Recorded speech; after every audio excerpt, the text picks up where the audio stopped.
एक लड़की है जिसका नाम ऋचा है। उसे डांस करना बहुत पसंद है। उसका एक सपना है कि वो बड़ी होकर अपनी डांस क्लास खोले। लेकिन ऋचा के मम्मी पापा चाहते हैं कि उसकी जल्दी शादी हो जाए, इसलिए वे ऋचा के लिए लड़के देखने लगे। एक दिन दिवाकर नाम का एक डॉक्टर अपने परिवार के साथ ऋचा के घर रिश्ता लेकर आता है। ऋचा और दिवाकर अकेले में बात करते हैं। ऋचा को पता चलता है कि दिवाकर बहुत अच्छा लड़का है। दोनों एक दूसरे को पसंद करते हैं और शादी के लिए हाँ कह देते हैं। ऋचा की शादी हो जाती है और वह अपने नए घर में जाती है। वह देखती है कि दिवाकर की मम्मी के पास मिक्सी होने के बाद भी वह हमेशा सिलबट्टे पर चटनी पीसती है। उन्हें खाना बनाना बहुत पसंद है। उनके घर में कोई काम करने वाली नहीं है, इसलिए सारे काम दिवाकर की मम्मी ही करती है। अब यह जिम्मेदारी ऋचा को भी संभालनी है। शादी के सारे फंक्शन खत्म हो जाते हैं और आज ऋचा और दिवाकर की पहली रात है। ऋचा सोच रही थी कि आज दिवाकर उससे प्यार भरी बातें करेगा, लेकिन ऐसा कुछ नहीं होता। दिवाकर आता है और ऋचा के साथ करीब होने लगता है। ऋचा उसे कुछ नहीं कह पाती। अगली सुबह ऋचा जल्दी उठकर अपनी सास की मदद करने किचन में पहुंच जाती है। उसकी सास ने अकेले ही पूरा नाश्ता बना लिया था। ऋचा देखती है कि अगर सफाई वाली थोड़ी देर से आती है तो उसकी सास सारे काम खुद ही कर लेती है। ऐसे ही दिन बीतते जाते हैं। ऋचा का हर दिन का नियम बन गया था कि वह सुबह जल्दी उठकर अपनी सास के काम में मदद करे। फिर वे दोनों सास बहू नाश्ता करती थी। एक दिन जैसे ही ऋचा अपनी सास की रसोई में मदद कर रही होती है, दिवाकर उसे कमरे में बुलाता है। ऋचा कमरे में जाती है तो दिवाकर उसे अलमारी से अपने कपड़े निकालने को कहता है। ऋचा यह सुनकर हैरान हो जाती है कि दिवाकर नहाकर आने के बाद अपनी शर्ट भी अलमारी से नहीं निकाल सकता।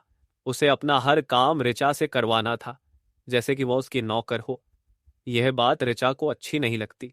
ऋचा यह बात अनदेखा करती है और फिर रसोई में आकर फिर से अपनी सास की मदद करने लगती है। वह देखती है कि जब उसके ससुर और दिवाकर खाना खा रहे होते हैं तो उन्हें तवे से उतरी हुई गर्म रोटियां चाहिए होती है। वे खाना खाते समय बात बात पर हुक्म चलाते थे। उनके चले जाने के बाद हमेशा उसकी सास खाना खाया करती थी। ऋचा को काम वाली बाई के न होने के कारण घर का सारा काम खुद ही करना पड़ रहा था। एक दिन दोपहर का खाना तैयार करते वक्त उसकी सास को उनकी बेटी का कॉल आता है। उसकी बेटी उस समय गर्भवती थी और वह अपनी माँ को अपने पास बुलाने लगती है कि यह भाभी सारे काम संभाल लेंगी ना, आप कुछ दिनों के लिए मुझे संभालने आ जाइए। ऋचा भी अपनी सास को कहती है कि हाँ मम्मी जी, मैं सारे काम संभाल लूंगी। आपको अपनी बेटी का ध्यान रखने के लिए उनके पास जाना चाहिए। ऋचा के कहने पर उसकी सास मान जाती है और वह बहुत सारा नाश्ता बनाकर अपनी बेटी के लिए ले जाती है। अगले दिन से ऋचा के ऊपर सारे काम का बोझ आ चुका था। वह सुबह जल्दी उठकर नाश्ते की तैयारी करने लगती है। ऋचा सुबह नाश्ता बनाने के लिए उठती है, लेकिन वो सिलबट्टे से चटनी नहीं पीस पाती, इसलिए वो चटनी बनाने के लिए मिक्सी का इस्तेमाल करती है। उसके ससुर मिक्सी की आवाज सुन लेते हैं। नाश्ते के समय वो चटनी खाने से मना कर देते हैं और कहते हैं कि उन्हें सिर्फ सिलबट्टे की चटनी पसंद है और मिक्सी की चटनी एकदम बेकार होती है। यह सुनकर ऋचा को वह सारी चटनी फेंकनी पड़ती है। अब ऋचा दोपहर के खाने में बिरयानी बनाने लगती है, जिसमें उसे बहुत देर हो जाती है। इस वजह से वो दिवाकर को टिफिन नहीं भेज पाती। जब वो अपने ससुर को बिरयानी परोसती है तो उसे पता चलता है कि ऋचा ने बिरयानी कुकर में बनाई है।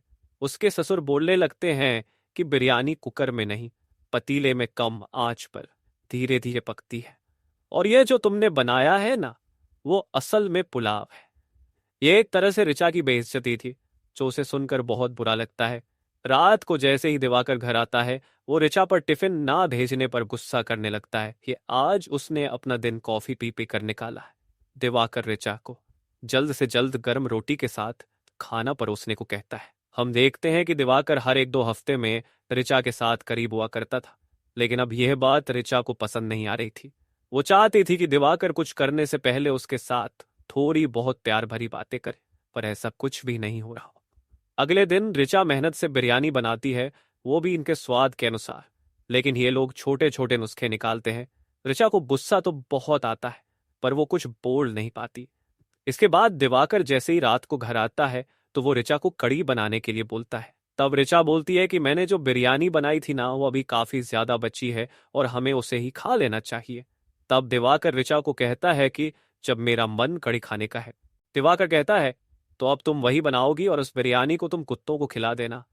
इसके बाद ऋचा दिवाकर के लिए कड़ी बनाती है और उसे गर्म रोटी के साथ देती है। अगले दिन ऋचा के पीरियड शुरू हो जाते हैं। दिवाकर उसे किचन में जाने से मना कर देता है और कहता है, तुम्हें 4-5 दिन आराम करना चाहिए। इसी बीच दिवाकर एक काम वाली को रख लेता है। ऋचा 4-5 दिन आराम करती है। वह काम वाली से पूछती है, यह कोई भी काम करने क्यों नहीं आता? काम वाली बताती है, तुम्हारे ससुर इतने किट किट करते हैं कि कोई भी काम करने नहीं आता। यह सुनकर ऋचा हंसने लगती है और फिर आराम करने चली जाती है।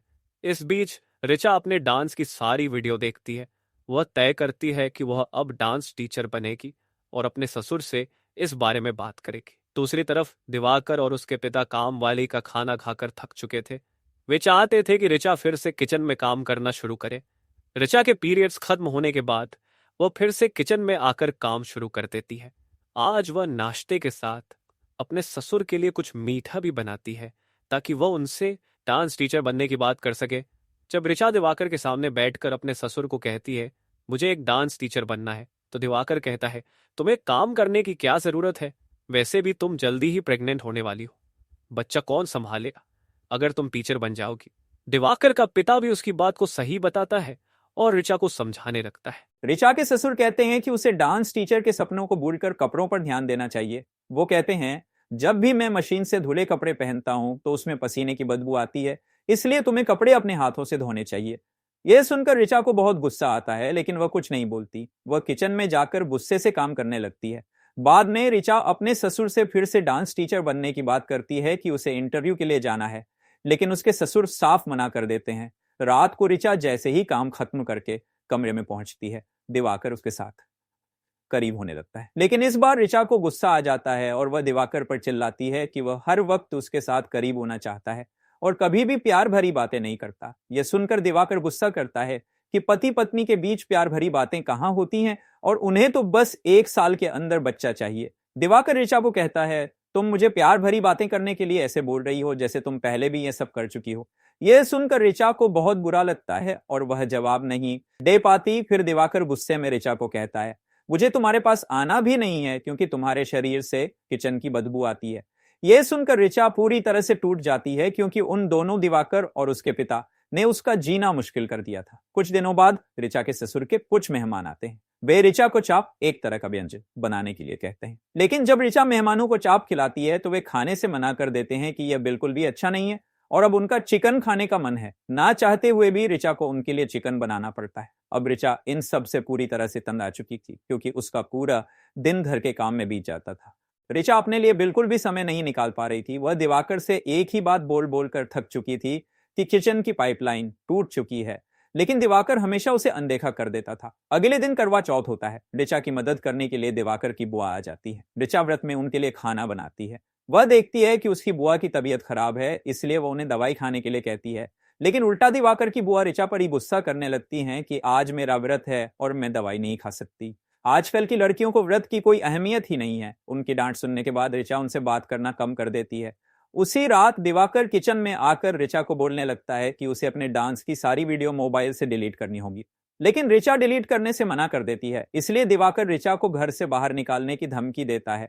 फिर भी ऋचा अपनी बात पर अड़ी रहती है और दिवाकर को कहती है कि जाओ, जो करना हो कर लो। इस पर दिवाकर गुस्सा होकर वहां से चला जाता है। इसके बाद ये लोग करवा चौथ का व्रत खोलते हैं। अगले दिन दिवाकर की बुआ भी अपने घर चली जाती हैं। उसके बाद ऋचा के ससुर का जन्मदिन होता है। दिवाकर ने जन्मदिन पर पार्टी रखी होती है और उनके घर बहुत सारे मेहमान आए हुए थे।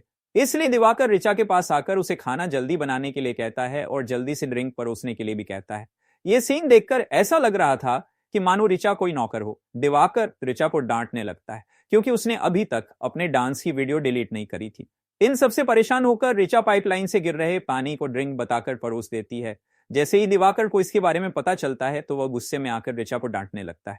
लेकिन इस बार ऋचा शांत नहीं रहती और वह पाइपलाइन से बह रहा पानी दिवाकर के मुंह पर फेंक कर कार की चाबी लेकर अपने घर आ जाती है। वह अपनी मां को सारी बात बताती है। ऋचा की मां उसकी ही गलती निकालती है और उसे दिवाकर से माफी मांगने के लिए कहती है। तभी ऋचा का छोटा भाई वहां आ जाता है। ऋचा की मां, ऋचा को छोटा भाई वहां आ जाता है। ऋचा की ऋचा की माँ ऋचा को अपने भाई को पानी देने के लिए कहती है। ऋचा को गुस्सा आ जाता है कि आप जैसे लोगों की सोच ने लड़कियों को इतना दबा रखा है कि अब आपका लड़का एक गिलास पानी भी नहीं ले सकता। असल बात तो यह है कि अगर घर में कोई लड़की हो तो परिवार वालों की नजर में वह एक नौकर बन जाती है। शादी से पहले लड़की को अपने घर में काम करना होता है और शादी के बाद अपने सास ससुर के घर में। यह सुनकर ऋचा के माता पिता चुप हो जाते हैं और उन्हें भी अपनी गलती का एहसास होता है। 6 महीने बीत चुके हैं, दिवाकर ने दूसरी शादी कर ली है। अब वो लोग उसकी दूसरी पत्नी के साथ भी वैसा ही व्यवहार कर रहे हैं जैसा ऋचा के साथ हुआ करता। दूसरी तरफ ऋचा ने अपना सपना पूरा कर लिया है और वो एक डांस एकेडमी चला रही है। यह मूवी बहुत अच्छी है। ये एक साउथ इंडियन मूवी की रीमेक है, लेकिन इसे बहुत अच्छे से बनाया गया है। इसे देखने से आप बोर नहीं होंगे। आपको इस कहानी के बारे में क्या लगता है? आप कौन सी मूवी देखना चाहते हैं? तो दोस्तों, अगर वीडियो पसंद आया हो तो लाइक जरूर करना और ऐसे ही मजेदार वीडियो देखने के लिए चैनल को सब्सक्राइब करना मत भूलना। दोस्तों के साथ शेयर भी कर देना और कमेंट करके बताना कि अगला वीडियो किस बारे में देखना चाहते हो।